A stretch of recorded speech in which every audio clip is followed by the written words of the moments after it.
J'aime bien l'image d'illustration, du coup. C'est très parlant. Ça a un rapport avec l'article, pour le coup. Illustration générée par IA, sans doute. Dans sa dernière publication, le gestionnaire du réseau électrique français RTE alerte sur l'explosion du nombre d'épisodes de prix négatifs et des demandes d'écrêtement. En clair, les éoliennes et panneaux solaires produisent beaucoup plus d'électricité que nous en utilisons et ne sont pas synchronisés avec nos besoins. 10% de la production n'a pas pu être réalisée au premier semestre 2025, donc une forme de gaspillage. Parmi les abandons de données du rapport, on note en premier lieu que le parc de production éolien et solaire français a poursuivi sa croissance au premier semestre 2025. En effet, ce sont plus de 2,3 gigawatts qui ont été raccordés entre début janvier et fin mai, dont 2,1 gigawatts de solaire et 0,2 d'éolien, terrestre et en mer. Fait notable, la capacité totale installée solaire à 26,4 gigawatts dépasse dorénavant la capacité éolienne à 24,6. Ces bons résultats sur la capacité de production sont à mettre au regard du marché et de l'équilibre du réseau.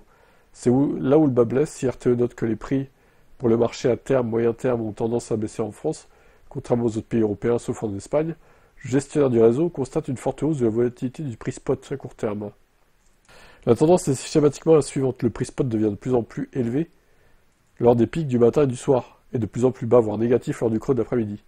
RTE constate que le nombre d'épisodes de prix négatifs a explosé en 2025. Si 53 heures avaient été constatées au premier semestre 2023, puis 235 en 2024, ce sont pas moins de 363 heures qui ont été relevées au premier semestre 2025.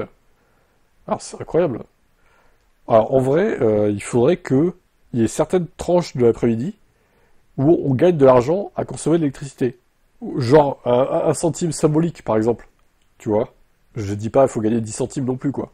Un centime par kilowattheure, tu gagnes de l'argent, ça incite les Français, du coup, à taper dans l'électricité. Genre, je sais pas, faudrait que ça dure une heure et demie, quoi. Le temps que ça soit négatif, les prix. Ça serait idéal, en fait. Tout le monde serait content, quoi. L'augmentation de la fréquence des prix négatifs résulte directement de l'accroissement spectaculaire de la quantité d'électricité décarbonée disponible, laquelle n'est pas pour autant associée à une hausse de la demande, dont notamment la capacité à stocker cette énergie de manière rentable. Si cette production ne peut pas être exportée, il se produit alors une situation de surproduction. On relève par ailleurs que la France s'est déjà montrée très exportatrice nette d'électricité sur cette période avec 37,6 TWh. Il en résulte que la production renouvelable a vu une explosion des écrêtements de sa production. Ce sont 2000 gigawattheures qui ont été écrêtés au premier semestre pour une puissance moyenne de 5,2 gigawatts. Ces chiffres sont à comparer aux 1100 gigawattheures et 4,3 gigawatts pour la même période de l'année dernière. Pour la période entre avril et juin, ce sont ainsi 10% du volume théoriquement produit qui ont été perdus pour le solaire, contre 5% en 2024 et 1% en 2023. Si le parc continue sa croissance sans que des solutions permettent d'éviter ce gaspillage, évidemment, ça va faire que croître. Voilà, bon, la solution, elle est très claire.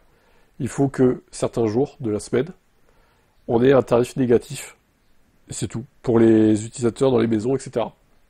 Un centime symbolique, tout le monde mettrait en charge, du coup, sa voiture électrique, à ce moment-là, enfin, ceux qui sont chez eux, du coup, et potentiellement, bah, du coup, ça soulagerait le réseau. Enfin, surtout, ça éviterait le gaspillage, quoi.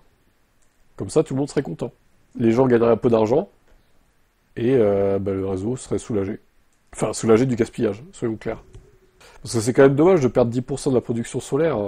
C'est bien d'avoir des panneaux solaires et tout, donc c'est un peu beaucoup, là, quand même. À voir s'ils trouvent des solutions. Si oui, si vous avez des solutions, vous dites-moi en commentaire, hein.